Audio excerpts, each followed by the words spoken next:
Hi, my name is Lady Izdihar and I'm a historian on Eastern Europe and post-Soviet states. Today, I want to talk about the Soviet representation in the Netflix series, The Queen's Gambit. Firstly, I'd like to address how important it is to have historians in the production process. Clearly, there were dress historians involved. There are many videos already out praising how accurate the clothing is for the eras and just the quality of that research that went into it. So if they're willing to put money into dress historians, they should be willing to put money into historians of the era, especially when you're dealing with something so important as the Cold War. So in case you don't know, The Queen's Gambit is a story that revolves around Beth. Now Beth is a former orphan who learns she has a knack for chess. And chess happens to be a very important sport in Eastern Europe and Russia, culturally important as well. So of course, naturally, through her progression in competitions, she does eventually come across many players from the then Soviet Union in the 60s, eventually meeting her match, the most prominent player at the time, a Soviet citizen, Barkov. Now, we don't really start seeing any Soviets until around episode 4. In fact, in episode 4, one of the first things you see is her effort to learn Russian, which is good because they are showing that it's a language that you need to know when you're in this sport competitively. It's the de facto language of the sport. Now we see Beth going to her night class to learn Russian, and you get an idea of how they're going to portray those who are also interested in the language. And they end up being like hippie socialists. In fact, they expand on this to the point where Beth goes over and spends the night with the hippie socialists who also learn Russian with her, and she has a really bad time while having sex with one of the guys, and it's just an interesting wound to open. So I don't know why they were representing people interested in the Russian language in that way. Now, Beth's first real interaction with a Soviet citizen is with a young boy that she ends up playing against. As soon as they postponed the match to play again later because it was going on for too long, the first thing that this boy says to her is, "Oh my gosh, you're American? That means you have Elvis and drive-in movie theaters?" Let me ask you, why would someone in the Soviet Union care so much about Elvis? There's like this insinuation that by having Elvis and drive-in movie theaters, the US is somehow something to be envious for. But Elvis was a racist who stole his music ideas from black people. And the Soviet Union had outdoor movie theaters. Not everywhere, but they did exist. I don't know, I feel like they could have gone for something better. Soviet cinema was a big deal, and it really didn't leave much lusting over when it came to Western films. There's also a point where she's in the elevator with Barkov and some other Russian-speaking Soviet citizens. I say this because they never really address where anyone is from in the Soviet Union. They just say the Soviet Union, and most of them are white presenting, so I would assume are East Slavic. But she does play a guy in a kufi in this episode, so there was a nameless Muslim. I don't know if he was from the Soviet Union or not. Could have been. 1/5 of the population was Muslim. Anyways, she sees Barkov in the elevator, and of course she can understand them because she's learning Russian at night, and they actually say some interesting things. First off, they say, "Oh, she can't lose, she's just like us," insinuating that if they lose, something bad might happen. They also make a sort of sexist comment about her being just like all the other girls, which I find really inappropriate coming from the Soviet Union, who had tremendously more rights for women from its infancy than the US did in the 60s. I was doing some research and I was writing about women's rights in the Soviet army, so I'm going to pull up something for you because I was reading the Constitution of the Soviet Union, and there is a part of it that specifically mentions women's rights. Let me find it. Women in the USSR are accorded equal rights with men in all spheres of economic, state, cultural, and social and political life. That's light years ahead of the US at the time. Now, we're also told that there's KGB agents around to make sure Barkov and the other Soviets don't run away. Now, why is it important to mention or to insinuate that perhaps any Soviet citizen, when given the chance, would run away? Do you think that's the reality? Who told you that? Did someone who previously lived in the Soviet Union tell you that? Probably not. Now, after episode 4, there were certainly a lot of thoughts to be had. And I decided to discuss it with my husband, who also watched it with me. Now, my husband is from Russia, and although he's not a historian like myself, he has some insight that I can't possibly grasp purely from reading and research. And although he was born after the Soviet Union ended, he was also born in the Caucasus, where things take about 10 years to catch up. So, here's what he had to say. Now, I'm going to be looking at my computer screen, that's why my eyes are this way. So he said, "Not only could it have been worse, I wouldn't call it propagandistic. I think it's written by people who've been raised in the state of mind that Soviets are scary and perhaps are just repeating what they've been told their entire lives. At least it's not propaganda, it's unimaginative, but it's tame for what it is. They do mention that they pay people to play chess. I forgot to mention that. They did pay people in the Soviet Union to play chess.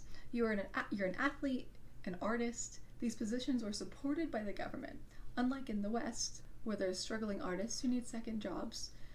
However, the reality of the Soviet chess players of the time, not only were they calculating and machine-like in how they remembered everything, they were innovators at chess."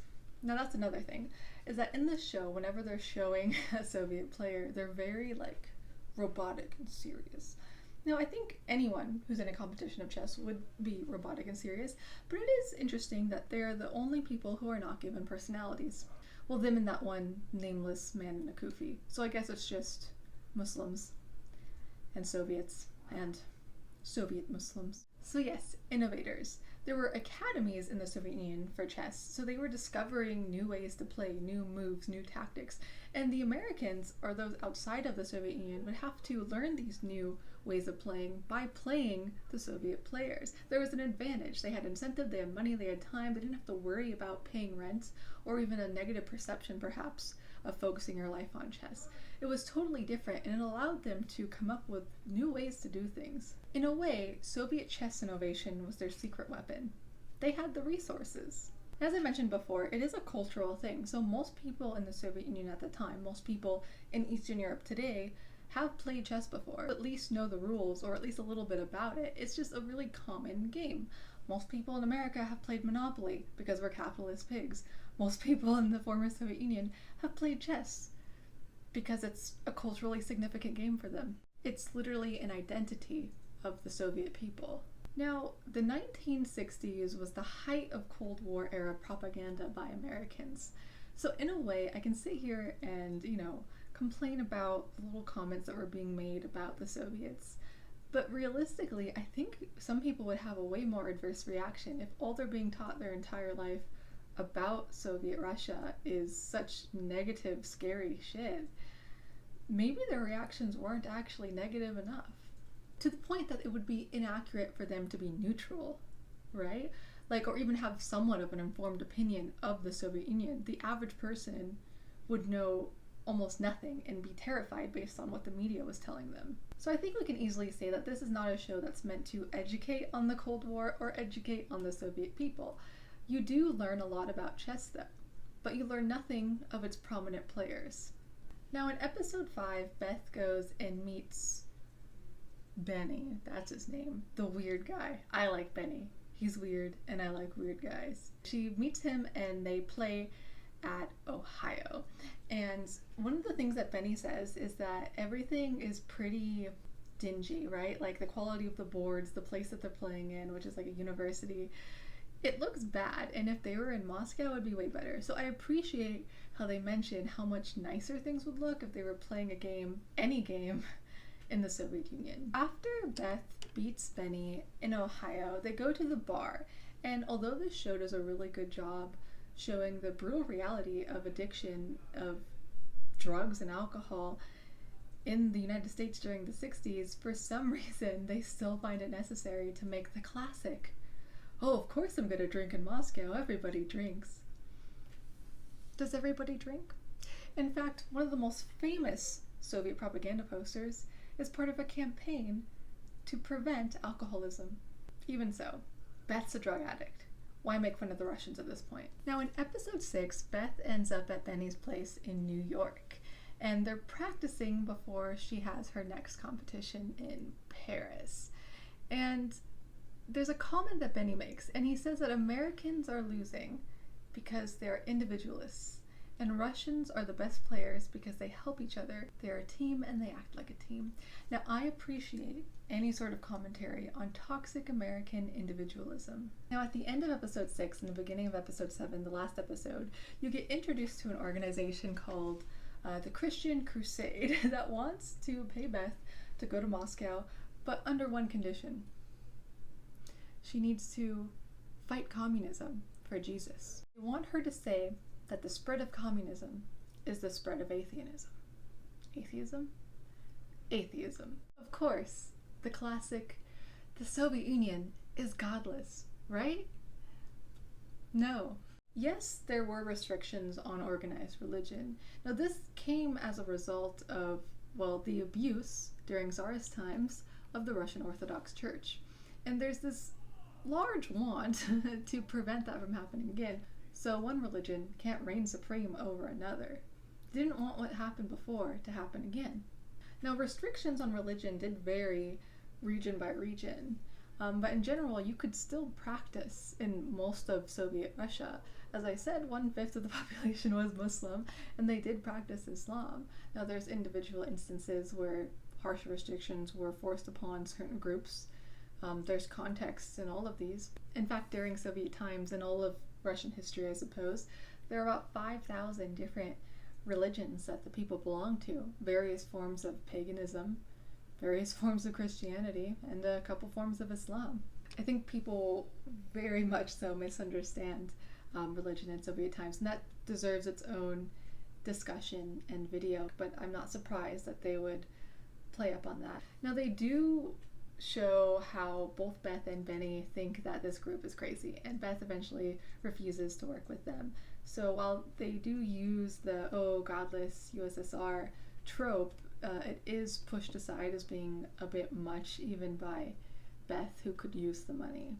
So Beth flies to the Soviet Union. Now, traveling to Moscow with Beth is a man, and they don't explicitly say it, but he's definitely CIA, and he gives her some interesting advice, like how she can't leave anywhere without him, and she needs to tell him if she gets signals from Barkov.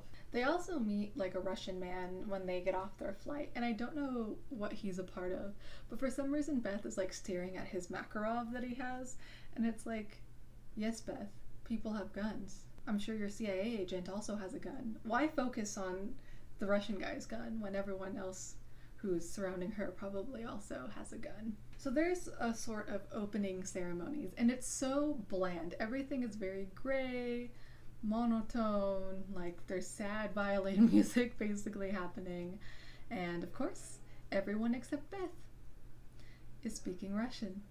Where are those Russian lessons going, Beth? Also, during the opening ceremony, they're introducing each player, and what I found annoying is that, again, they don't mention where in the Soviet Union each player is from. They say a name and they say SSR. They say another name, SSR. Which SSR? There's many SSRs, so like which one?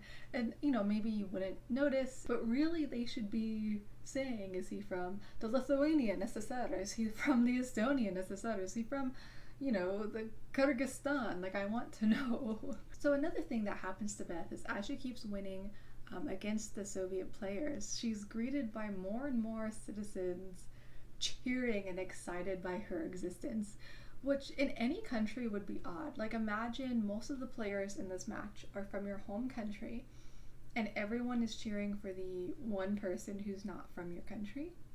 That would be weird no matter where you are. Why would you cheer for the American when you have this camaraderie you could have for your fellow Soviet citizens who are also playing very well?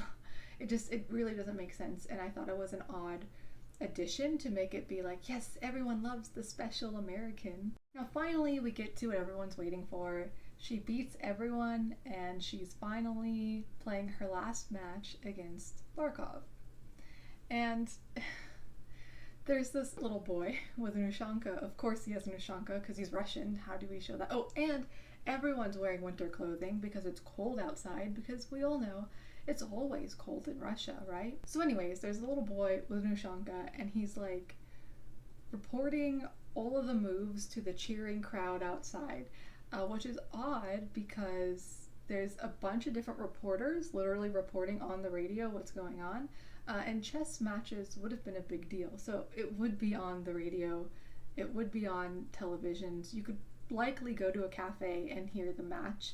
You wouldn't have to be waiting outside. And I found it kind of redundant that you have this little boy, again, just to show like they're making little children do all the work in Soviet Russia, how awful, which is like made up, when in reality everyone who's standing outside could have a radio and know what's going on in a warmer area. So things have to be postponed because it's taking too long, and I don't know, it's too hard for Barkov or something. And when Beth goes back to her hotel, she gets a call from Benny and everyone in New York, all of her friends that she's kind of been shitty to the entire time. I'm going to give her advice on how to continue the game and beat Barkov. What I found interesting is, like, how are they calling a Soviet hotel? Unless she's at an embassy hotel, which does not seem to be the case. And not a secret, not controversial, just a fact, especially for rooms of foreign visitors, they would be bugged. Like for sure they would be bugged, and likely that information would be used to benefit the Soviet people, which would mean being fed to Barkov. And how much more interesting would it have been if that were the case? But no focus on that. So she wins, of course she does, and she plays the Queen's Gambit. She goes with her little CIA agent, and they see all these reporters, and her CIA agent, presumably, tell them that being in Russia makes her feel lucky for being an American. Like, even here, I'm happy that it does seem odd that he's telling her to say that, and she doesn't say that, because she's in, like, a luxurious hotel with, like, beautiful Soviet surrealist art. Like, you're getting wonderful treatment from everyone. Everything's clean. Everyone loves her for no reason. So the ending is a bit odd. After she goes through all of this entire adventure, she's on her way back to the airport in the car with the CIA guy. And, you know, he tells her, oh, you have a meeting with the president and all of these things when you go back home. And she has him stop the car. And she gets out. And instead of stopping her, like, he's mad, but he just lets her wander off, which seems odd when he was so animate about never leave my side, evil commies, and then he's like, okay, fine, whatever, I'm gonna drive off. And she goes to the park where all the old people are playing chess, and there's a big, like, everybody clapped kind of moment where everyone knows who she is, everyone's excited, everyone welcomes her. Not that I'm saying that wouldn't be the case, perhaps, but I feel like there would be more suspicion towards a American without anyone around her randomly walking into a park that everyone knows. But yeah, she sits there and she starts playing chess. And then it ends. And that makes me wonder, did Beth defect to the Soviet Union? Like, they took the time to highlight how chess is important in Russian culture, yet they dehumanize the people the entire time. They don't give them personality, they don't highlight any other part of their culture other than guns and alcohol, which could be the same for America. It's just, like, it's unfortunate. They could have played so much more into Cold War dynamics. They could have had an interesting Russian character. They had that French girl that I hated. What a bad friend. And instead of a French girl, how much more interesting would it have been if it was a Russian girl, or she just some sort of humanity towards the Russians. And I wish they showed more of the diversity of Russia with over 180 different ethnic groups. They could have done a lot with it. I know a lot of shows are trying to upgrade period movies and TV shows to be more inclusive to different ethnicities, and when you're talking about Russia, it's a really good opportunity to highlight the many different ethnic groups and hire, you know, Asian actors, for instance, as a large percentage of the population is from Central Asia. But, you know, there was none of that. And I think it's just like a missight where, like, you could have done so much more. Instead, they decided to be like every other show when talking about Russia or the Soviet Union, using the same tropes and not expanding on anything.